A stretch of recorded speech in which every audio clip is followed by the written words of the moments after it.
코로나19로 약 2년 넘게 한국 여행에 대한 열망을 접어둬야 했던 일본인들은 한국으로의 관광비자 발급 소식에 31일 저녁부터 줄을 설 정도였다고 하는데요. 이미 1일 오전 10시쯤에는 400명이나 서 있을 정도였다고 하죠. 그런데 이 비자를 신청하기 위해 줄을 선 사람들을 인터뷰해보니 좋아하는 K-팝 아이돌을 만나러 가기 위해 한국행을 선택한 사람들이 굉장히 많았는데요.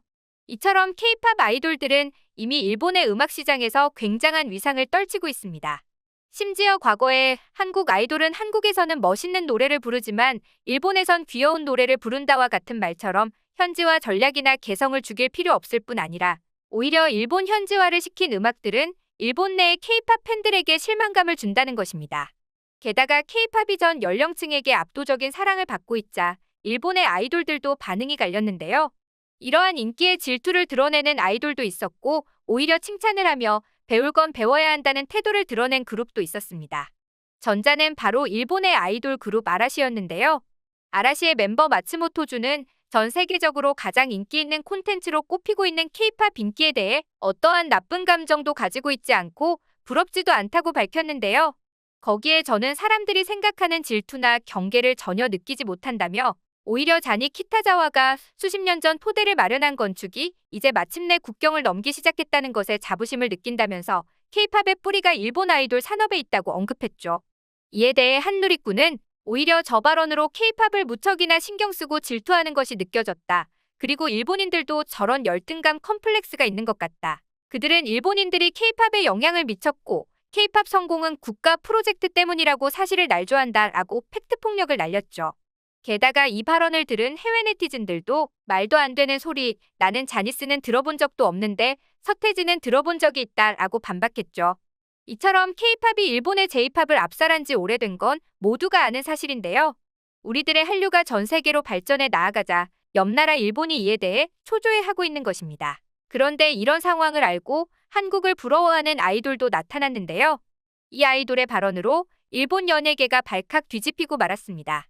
심지어 일본의 인기 아이돌이었던 그녀가 이런 발언을 하자 J-팝의 현실에 대해 확인사살까지 당한 느낌이라며 난리가 난 것인데요. 그 주인공은 바로 일본의 최정상 아이돌 그룹이라는 AKB48이었습니다. 일본의 아이돌 시장은 확실히 한류로 인해 큰 변화를 맞고 있는데요. 과거에는 실력이 좋지 않은 아이돌이 바로 데뷔하고 점차 연차가 쌓이면서 실력이 좋아지는 육성형 아이돌 문화에서 한국처럼 처음부터 완성형 아이돌을 내놓는 기류를 보이고 있는데요. 그러면서 아기자기한 율동과 친동생 같은 친근함보다는 군무처럼 짜여진 안무를 선보이고 있습니다. 그러면서 일본의 최정상 그룹이라 불리는 AKB48에게 엄청난 기대를 걸며 도쿄신문은 AKB48은 점점 완성형에 가까워지고 있다. 세계 시장에 가장 가까운 그룹이라고 평하고 있었는데요. 하지만 그들은 아직도 한국의 K-팝에는 한참 못 미쳤죠. 그리고 그걸 누구보다 제일 잘 아는 건 AKB48 자신들이었습니다. 그들의 진정한 현타는 프로듀스 101에서부터 시작되었는데요. AKB48에서 가장 인기가 많았던 멤버들이 한국에서 아직 데뷔도 못한 연습생 신분과 함께 서바이벌을 진행했음에도 불구하고 최하 등급을 받으며 혹평을 들어야 했기 때문입니다. 일부 멤버들은 일본에서 어떻게 뽑힌 거냐는 질문에 눈물을 흘리기도 했죠. 이런 이유 때문일까요? 일부 AKB48의 멤버들은 인터뷰 도중 한국의 K-팝과의 차이를 묻자 이렇게 답하였습니다. K-팝은 이미 완벽에 가깝다. 우리가 따라잡을 수준이 아닌 것 같다. 우리는 우리의 스타일대로 가는 게 좋을 것 같다고 말입니다. 그뿐만 아니라 AKB48의 주축 멤버였던 요코야마 유이도 폭탄 발언을 했는데요. 그녀는 현재 유일하게 해외 시장에서도 존재감이 있는 멤버입니다. 2012년 AKB48의 9기생 출신으로 운영진의 푸시를 받았으며 일본 아이돌 중에서도 흔하지 않은 실력파 보컬이었는데요. 특히 요코야마 유이는 2015년 AKB48 그룹 전체의 총감독직을 맡아 진짜로 일본 아이돌판의 핵심 인물로 올라섰죠. 2019년에 그룹 총감독에서 퇴임하고 2021년에는 AKB48에서 졸업, 최근까지 별다른 공개 활동이 없는 요코야마 유이가 어떤 활동을 할 것이냐는 질문에 한국에서 새로운 도전을 시작해 제2의 아이돌 인생을 꿈꿔보고 싶다는 답변을 한 것입니다. 거기에 절친한 친구였던 타카하시 주리도 현재 한국에서 아이돌로 활동 중인데 나 역시 그녀 외에 다른 일본인 K-팝 아이돌처럼 활동하는 것이 꿈이다.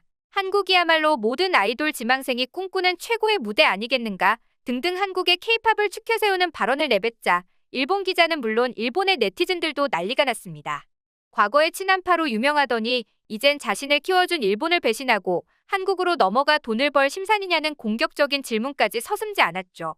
실제로 유이는 순두부찌개를 가장 좋아하다 보니 한국 팬들에게 순드비라는 별명으로 불리기도 했습니다. 거기에 SNS에 한국식 메이크업을 하고 찍은 사진, 한국 편의점에서 구할 수 있는 한국식 컵라면 등의 사진을 찍어 올리며 한국에 대한 애정을 숨기지 않았었죠. 그렇기에 그녀는 기자의 공격적인 질문에도 당당했습니다. 한국에 대한 선호와 K-팝 시장에 대한 열망을 연결짓지 말라. 이미 수많은 일본인 아이돌들이 K-팝에서 활동 중인데 그럼 그분들 모두가 배신자라는 소리인가? 오히려 다 무너져가는 J-팝 대신 K-팝 아이돌을 통해 일본인 아티스트의 역량을 세계에 알리는 그들에게 감사해야 한다라며 자격지심에 빠진 기자들에게 일침을 가했죠. 사실 한국과 일본의 격차가 이미 크게 벌어졌다는 것은 누구보다 그들이 제일 잘 압니다. 그렇기에 요코야마 유이의 발언이 그들에게 더욱 아팠던 것인데요. 실제로 현재 일본 음악 시장은 K-팝에게 장악된 상태입니다. 일본 음악의 상징 그 자체인 오리콘 차트는 물론 각종 지표에 올라 있는 것은 한국 아이돌들인데요. 거기에 BTS의 멤버 B는 일본 내 주요 랭킹 1위를 모조리 휩쓸어 착용하는 모든 옷, 액세서리, 화장품 등 순식간에 품절 사태를 일으키는 중이며 또 다른 멤버 G는 첫 솔로곡 유얼스로 주요 음원 차트에서 1위를 하고 일본 내 데일리 트위터 랭킹 1위에 오르며 그 인기를 과시하는 중입니다. 그뿐만 아니라 아이돌을 꿈꾸는 일본 청소년들은 대다수가 한국행을 고민하고 있기도 합니다. K-팝 아이돌을 선발하기 위한 오디션에 몰려든 일본 10대만 3만 명이었다고 하는데요.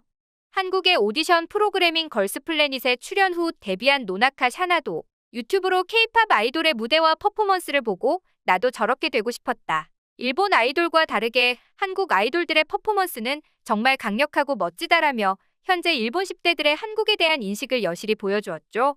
영국 BBC에서 언론 보도를 통해 K-팝에 대해 집중적으로 조명하고 있었습니다. 기사에는 이렇게 적혀 있습니다. 한국의 아이돌은 매우 힘든 연습과 과정을 통해서 가수가 된다. K-팝은 이제 완벽에 가까울 정도로 이제는 완성형이다라고 말입니다. 그만큼 많은 부담감을 가지고 세계 무대에서는 우리 한류 스타들의 실력이 어느 정도인지 알 수 있는 소식일 뿐 아니라 일본의 바램대로 우리의 한류를 따라잡을 수 있을지 귀추가 주목되는 소식이기도 하였습니다. 일본 요미우리 신문에 따르면 한일 대중문화 중 어디가 더 세계적으로 인기 있는가라는 질문에 일본인 응답자의 46%가 한국이라고 응답했는데요. 젊은 세대는 당연하고 심지어 40대에서 60대 중장년층에서도 과반수가 한국을 택해 이미 일본 내부에서도 한류의 강력함을 인정한 셈이었습니다. 또한 J-팝이 음원 스트리밍으로의 시장 변화에 보수적으로 대응하던 사이에 K-팝에게 오리콘 차트의 36%를 내주며 시장 규모 역시 반토막이 나버렸죠. 어떠한 분야를 막론하고 항상 중요한 것은 젊은 유망주를 발굴하는 것이 가장 중요한데요. 현재 일본은 그 미래 세대를 모두 K-팝 시장에 빼앗기는 중입니다. 이처럼 일본의 어린 친구들은 한국의 K-팝 가수가 되고 싶어하고 일본은 한국처럼 믿고 연습할 기획사도 부족한 실정인데요. 이런 상황 속에서 일본의 J-팝이 과거와 같은 일본 음악 시장의 영광을 되찾을 수 있을까요?